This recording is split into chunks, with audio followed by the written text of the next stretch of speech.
Buenas noches y bienvenidos a Lamentos Condenados. Esta noche le abrimos las puertas a historias donde lo inexplicable toma forma, desde la aparición de animales con rostro humano hasta figuras oscuras que se materializan en la penumbra.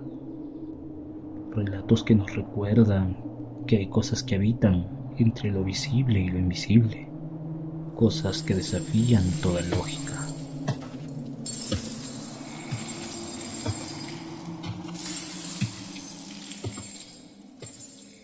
Hace unos 10 años me pasó algo que todavía no puedo olvidar y que siempre que lo cuento siento que esa misma sensación de terror me recorre de nuevo el cuerpo. En ese tiempo vivíamos en un pequeño pueblo llamado El Tejocote, al pie del cerro de Pomoca en Michoacán.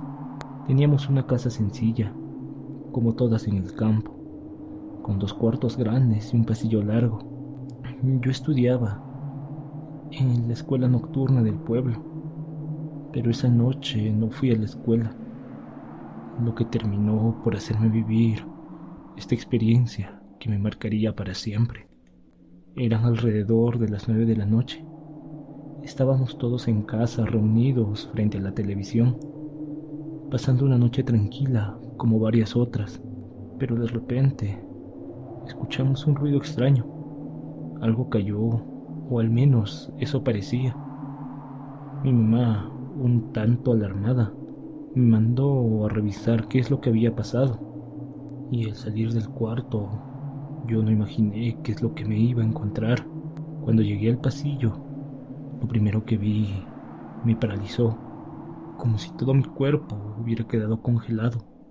Frente a mí, a solo unos metros, estaba una especie de guajolote enorme, tan grande como un perro, pero con una cabeza que no se parecía a nada que hubiera visto antes.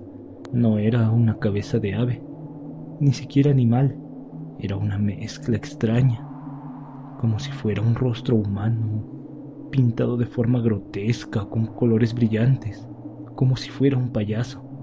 En ese momento no pude moverme, tampoco gritar, estaba completamente congelado, como si el miedo me hubiera apagado el cuerpo. Y este guajolote, con esa cabeza extraña, giraba lentamente hacia el cuarto donde estaban mis hermanos, sin prisa, como si estuviera observándolos, reconociendo sus presencias.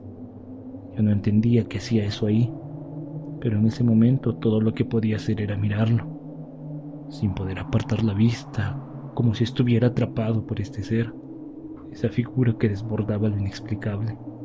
Este guajolote había entrado por una de las ventanas, rasgando el plástico que hacía de vidrio. Durante más de un minuto me quedé ahí, inmóvil observando esta extraña criatura. Fue entonces cuando mi mamá, preocupada por mi demora, me llamó, y en ese instante este guajolote dio un fuerte batir de alas y de un salto voló hacia afuera, de nuevo por la misma ventana por donde había entrado. Yo, aún temblando, volví corriendo y le conté a mis padres lo que había visto, señalando con el dedo el plástico roto. Y al salir mis padres miraron hacia el monte, y allí entre la oscuridad alcanzaron a ver cómo este ser se perdía entre los árboles. No podíamos entender lo que acababa de suceder, pero así sentirlo. Era algo que no era de este mundo. Algo que no era de este mundo había entrado en nuestra casa esta noche. Y esa imagen, ese guajolote con cabeza humana, se quedó grabada en nuestros recuerdos para siempre, como un recordatorio de que hay cosas que no tienen explicación, pero que sin embargo son reales, tan reales como el miedo que sentí aquella noche.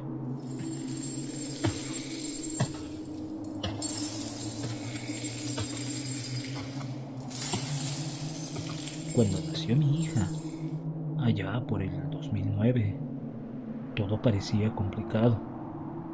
El parto no fue fácil y mi recuperación fue más difícil de lo esperado. Mi esposo decidió que lo mejor era llevarnos a vivir con sus padres por un tiempo, para que pudieran ayudarme mientras me recuperaba. Ellos vivían entre Cholula y Huejotzingo, en una casa aislada, rodeada de campo, en un terreno donde antes se sembraba maíz. Desde el día que llegamos, algo no se sentía bien. Yo me enfermé casi de inmediato. Tenía fiebre alta, delirios y un cansancio que me drenaba. Por las noches, el techo de lámina resonaba con golpes extraños, como si algo pesado caminara sobre él. Al principio pensé que eran animales, pero pronto me di cuenta que esos ruidos ocurrían siempre en las horas más profundas de la noche, cuando todo debía estar en silencio. Una noche estaba sumida en un sueño extraño. En él veía a mi hija dentro de la cama, sobre una cobija que habíamos puesto para que estuviera cómoda. Todo parecía tranquilo, pero de pronto, desde las sombras, apareció una mano, negra, delgada, huesuda, con uñas largas y sucias. Esa mano empezó a jalar lentamente la cobija de mi hija, como si quisiera llevársela. Yo intentaba gritar, pero mi voz no salía. Desperté de golpe, con el corazón latiéndome a 1000 por hora, y lo que vi me dejó perpleja.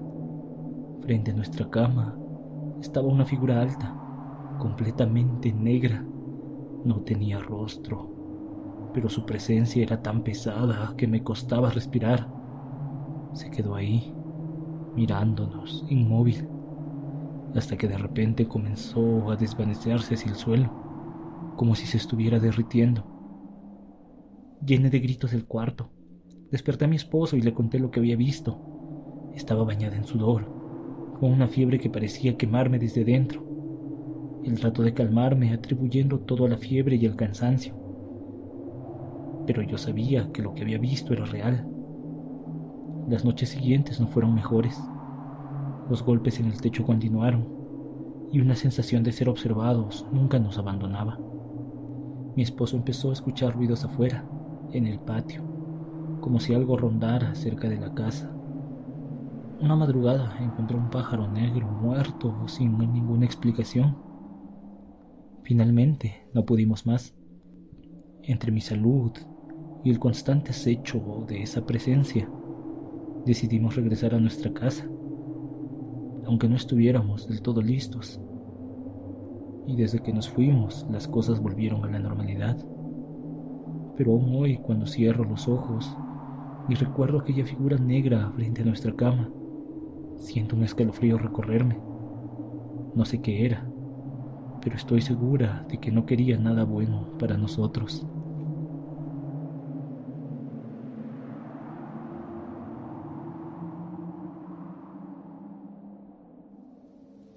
Así concluimos esta noche.